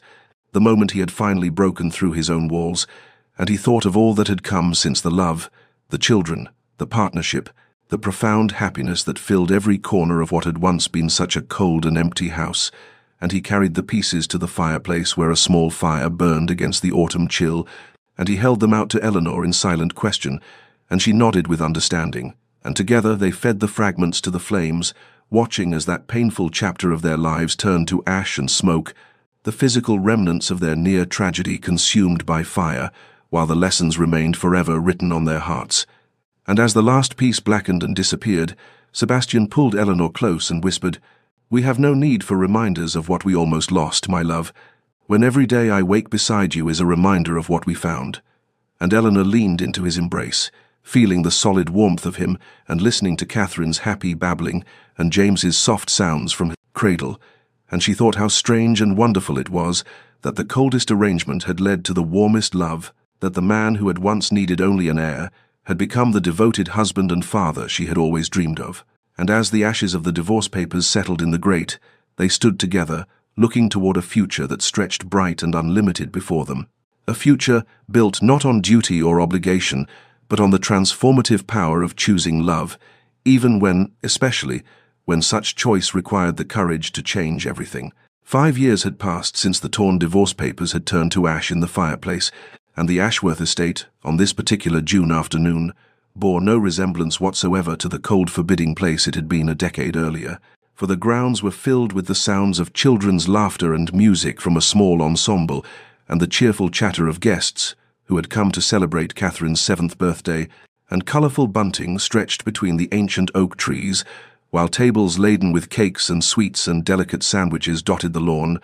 and children in their finest clothes ran through the gardens, playing games of tag and hide-and-seek among the rose bushes that Eleanor had so lovingly restored years ago. And Sebastian stood near the terrace, watching the festivities with an expression of such profound contentment that several old friends who remembered the severe cold Duke he had once been found themselves marvelling at the transformation, and Eleanor moved through the celebration with natural grace, greeting guests and ensuring the children were happy, and occasionally catching Sebastian's eye across the lawn and exchanging smiles that held entire conversations of love and shared joy. And they were now in their late 30s, with Sebastian's dark hair showing distinguished threads of silver at the temples, and Eleanor's beauty having matured into something deeper and more radiant than mere youth could provide. And when they came together in the afternoon sunshine, and Sebastian took Eleanor's hand in his with the casual intimacy of long-married lovers, Lady Pemberton remarked to her husband that she had never in all her years seen a couple more devoted or more clearly in love. And as the celebration continued into the golden evening, and the children were finally tucked into beds throughout the estate, exhausted from their playing, Sebastian and Eleanor found themselves alone in the library, where so much of their early painful distance had played out, and Eleanor settled into the chair by the window where she had once sat reading in solitude, while her husband ignored her existence. And Sebastian crossed the room not to his desk, where he had once barricaded himself behind work and duty, but rather to kneel beside her chair, much as he had knelt on the grand staircase 5 years earlier, and from his pocket he drew a small velvet box, which he opened to reveal a ring of extraordinary beauty, diamonds and sapphires set in gold that caught the lamplight and scattered it in brilliant fragments. And Eleanor looked from the ring to Sebastian's face with questioning eyes, and he took her left hand gently and looked at the simple band she still wore, the cold, obligatory ring he had given her on their wedding day, which she had never removed, despite its lack of sentiment. And Sebastian said quietly, his voice rough with emotion, "Marry me again, Eleanor, not for heirs or duty or family obligation, but for love. Let me vow again, this time with my whole heart, and let this ring replace that cold symbol of what we began with. Let it represent what we have become." And Eleanor felt tears spring to her eyes as she looked at this man who had travelled so far from the icebound Duke, who had once declared he needed an heir, not a wife. And she whispered yes through her tears, and Sebastian slipped the new ring onto her finger beside the old one, and then gently removed that first ring, that reminder of coldness and duty, and he held it for a moment before setting it aside, and Eleanor looked at her hand adorned now with this beautiful declaration of love, and she pulled Sebastian up from his kneeling position into her arms, and they held each other in the quiet library, surrounded by books and memories both painful and precious, and Sebastian murmured against her hair, "You have given me everything, my love. A life worth living, children who will never know the coldness I knew, a purpose beyond mere duty." And Eleanor drew back to look into his face and said softly, "And you gave me the courage to demand my worth, to believe that transformation is possible, to trust that love can bloom even in the coldest soil." And they sat together as the night deepened outside the windows, planning a quiet vow renewal ceremony, dreaming of the years ahead, and grateful beyond measure for the path that had led them from such darkness into this profound and abiding light. They held the vow renewal ceremony on a perfect September morning, when the light fell through the stained glass windows of the estate's small chapel in shafts of ruby and sapphire and gold,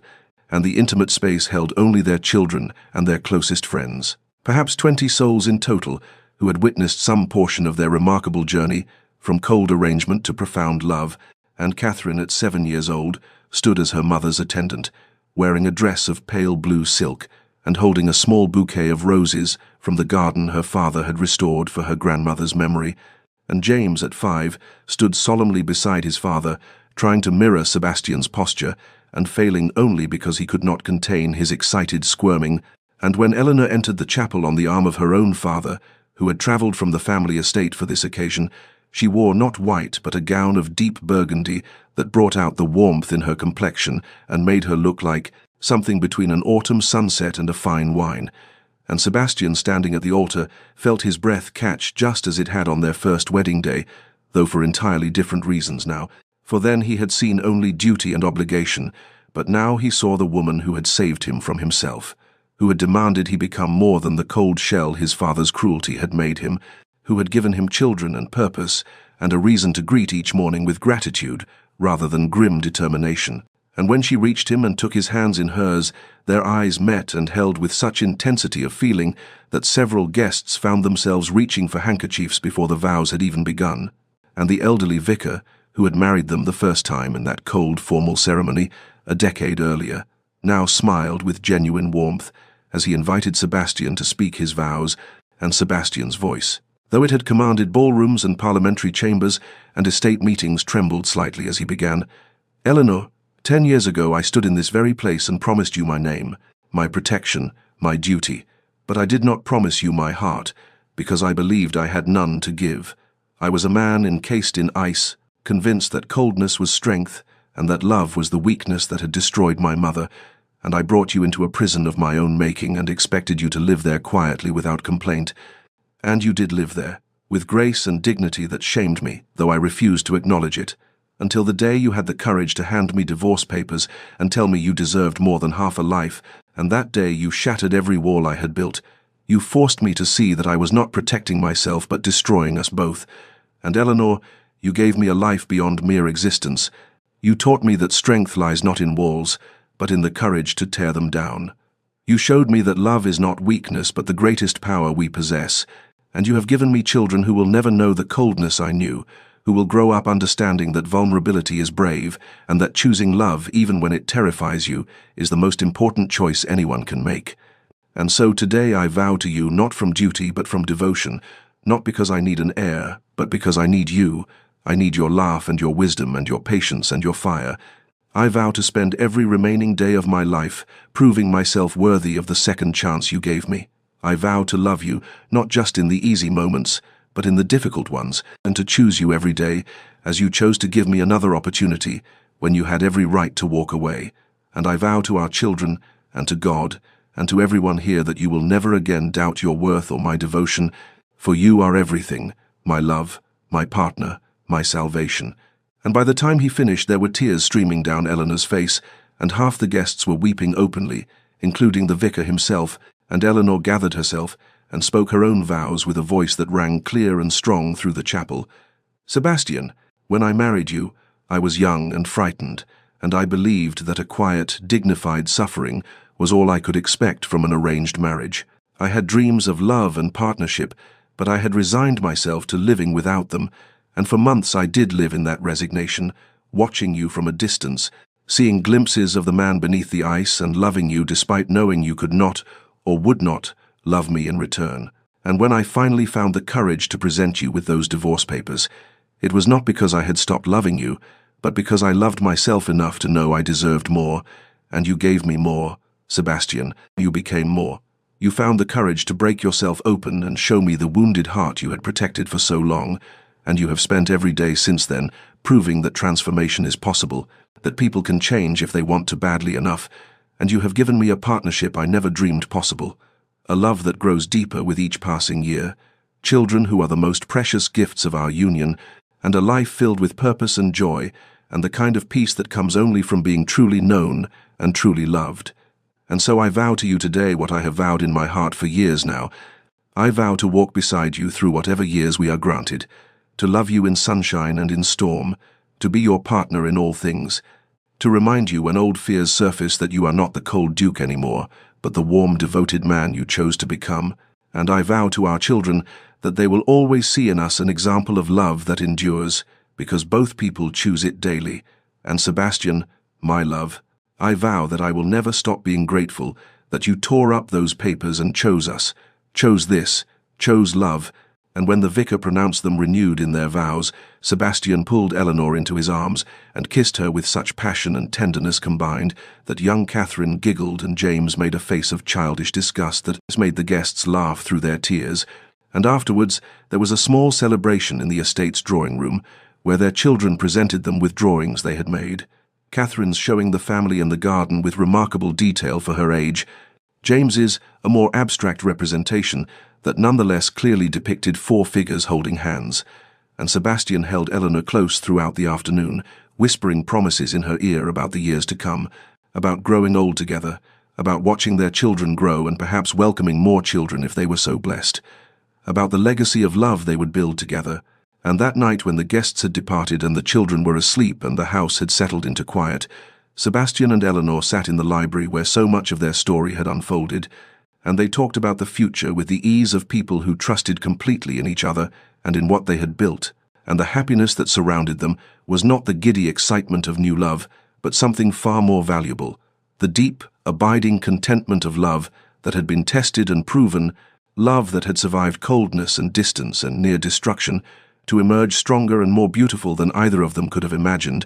And as the fire burned low and the candles guttered, they made their way upstairs together, hand in hand, to the chambers they now shared, and Eleanor looked at the new ring on her finger beside the simple band she had chosen to keep wearing as well,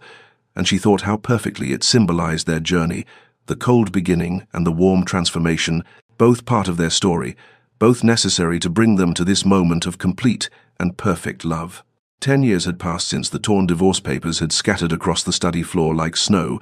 and the transformation of both the Duke of Ashworth and his estate had become the stuff of local legend, whispered about in village taverns and discussed in London drawing rooms as proof that even the coldest heart could thaw if given reason enough. And on this particular evening in late September, as golden light slanted across the grounds, Catherine stood at the edge of the gardens at 17 years old, a young woman of remarkable grace and intelligence who carried her mother's quiet dignity and her father's sharp mind, preparing to leave for her first term at a ladies' academy, where she would study literature and philosophy, much as her mother had once done in lonely solitude, and James at 15 moved through the estate, with the thoughtful deliberation of a boy becoming a man, already showing interest in estate management and often found in deep discussion with his father about tenant welfare and agricultural improvements. And in the nursery, two younger children, Margaret aged 6 and William aged 4, filled the rooms with laughter and the kind of chaos that would have horrified the cold Duke Sebastian had once been. But that now made him smile with deep contentment, and Sebastian himself at 47 had silver threaded liberally through his dark hair and lines around his eyes that came from years of smiling rather than frowning, and he moved through the world with a warmth that still surprised those who had known him in his icebound years. And Eleanor at 44 had grown, if anything, more beautiful with time, her face showing the gentle marks of a life well lived and deeply loved, and she radiated a contentment so profound that visitors to the estate often remarked on the peaceful atmosphere that seemed to emanate from the Duchess herself, and the estate under their joint stewardship had become not merely prosperous but beloved, known throughout the county for its fair treatment of tenants, its charitable works, its support of local schools and orphanages, and the village that lay in its shadow had grown and thrived in ways that would have seemed impossible during the cold reign of Sebastian's father. And on this anniversary evening, 15 years to the day since their first cold wedding, Sebastian and Eleanor walked together through the restored garden where his mother's roses bloomed in profusion, their hands intertwined with the casual intimacy of long partnership, and they moved in comfortable silence for a time, simply being together as they had learned to be over years of patient work and deep commitment, until they reached the stone bench beneath the old oak tree where they often sat in the evenings, and Eleanor settled onto the worn stone, while Sebastian remained standing for a moment, looking back at the house where warm light spilled from windows and the sounds of their children's voices drifted on the autumn air, and he said quietly, "Do you remember the first time I found you in this garden, when you had restored it without my asking, when I said nothing but felt everything?" And Eleanor smiled and drew him down beside her and replied, "I remember every moment, Sebastian, the cold ones and the warm ones, the distance and the drawing together, all of it necessary to bring us here." And Sebastian took her hand and studied it, the new ring he had given her 5 years ago, gleaming beside the simple band she had never removed, despite its origins in obligation rather than love, and he said with the vulnerability that had become natural to him over years of practice, "Thank you for refusing to give up on me, for having the courage to hand me those papers and demand I become more than the shell I had made of myself, and for teaching me that true strength lies not in walls but in the courage to tear them down." And Eleanor leaned her head against his shoulder and said softly, "And thank you for being brave enough to break and to let yourself feel, to choose love when every instinct your father had beaten into you told you it was weakness." And they sat together as the sun sank lower and painted the sky in shades of amber and rose, and Sebastian said almost to himself, "I needed an heir, I thought. That was all I needed. But what I needed was you. What I needed was to learn that love is not the death of strength, but its very foundation." And Eleanor lifted her head to look at him and said,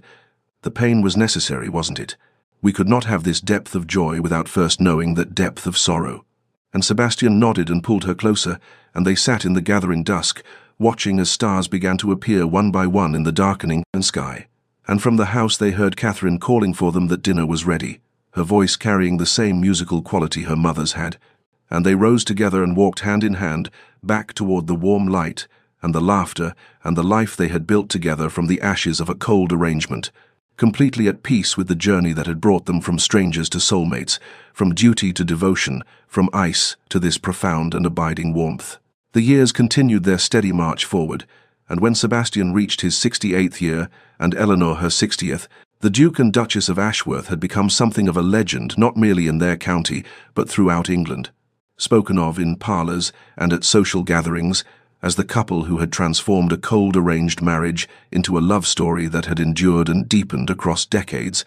and the estate that had once been known for its forbidding atmosphere and cold duke now radiated warmth from every window and garden path. And on a particular autumn afternoon, when golden light slanted through the library windows in the way it had for 50 years,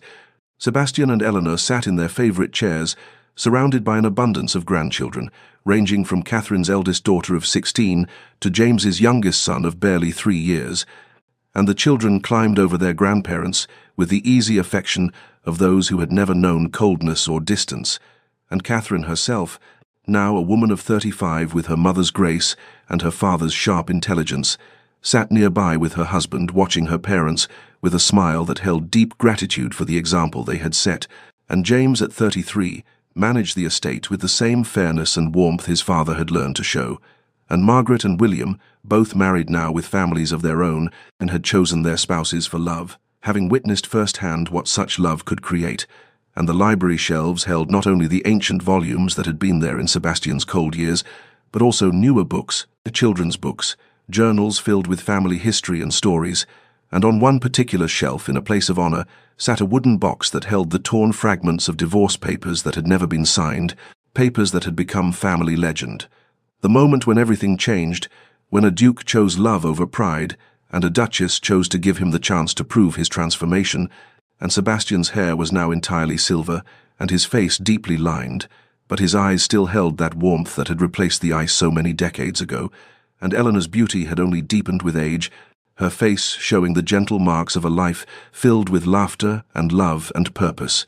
And as the afternoon wore on, and the grandchildren were called away by their parents for various activities, Sebastian and Eleanor found themselves alone in the library once more, and they looked at each other across the space that separated their chairs, and something passed between them, some communication that needed no words after 46 years of marriage, and Sebastian rose with the careful movements of age and crossed to Eleanor's chair and extended his hand, and she took it and rose, and together they walked to the window that overlooked the gardens where his mother's roses still bloomed and where they had spent countless hours over the decades. And Sebastian said quietly, "We built something beautiful, didn't we, from the ashes of that cold beginning?" And Eleanor leaned against him and replied, "We built everything, my love, a family, a legacy, a love that our children and grandchildren will carry forward." And they stood together watching the gardens in the fading light, and then the scene seemed to shift, to pull back, to release them to their private peace, and a voice emerged as if speaking directly to those who had witnessed their story, saying, "Dear listener, you have walked with Sebastian and Eleanor through their journey from ice to warmth, from duty to devotion, from a marriage that existed only in name, to a love that transformed not only two hearts, but generations that followed. And their story teaches us that sometimes the greatest love stories begin in the coldest of circumstances, that true change requires courage from both hearts, one to demand their worth and refuse to settle for half love, another to recognize that worth and be brave enough to break down walls that seemed impenetrable. And may you remember as you go about your own life that it is never too late to choose love over pride, never too late to fall to your knees and admit you were wrong, never too late to tear up the papers that would end your chance at happiness, and instead fight for the love you nearly destroyed, through fear, and may you have the strength to know your value and never accept less than you deserve. May you find someone brave enough to choose growth over comfort, vulnerable enough to show you their wounds, committed enough to prove their transformation through patient daily acts of love, and may you build your own legacy, not of coldness and duty, but of warmth and devotion, and the kind of love that endures through decades and teaches the next generation what is truly possible when two people choose each other every day. And as Sebastian and Eleanor spend their final years in the peace they earned through pain and patience and courage, may your own heart know such peace. May your own love story, whatever form it takes, lead you toward the profound contentment that comes from being truly known and truly loved. And may you sleep tonight with hope in your heart and the knowledge that transformation is always possible for those brave enough to choose it. From Loving Soul Stories. And may you subscribe and like and share these stories with others who need to hear that love can heal even the deepest wounds. And may your dreams be filled with the warmth that Sebastian and Eleanor found together, the warmth that began with cold words on a winter wedding night and grew into a fire that warmed not only their hearts, but the hearts of all who knew them. May such warmth be yours as well, now and always.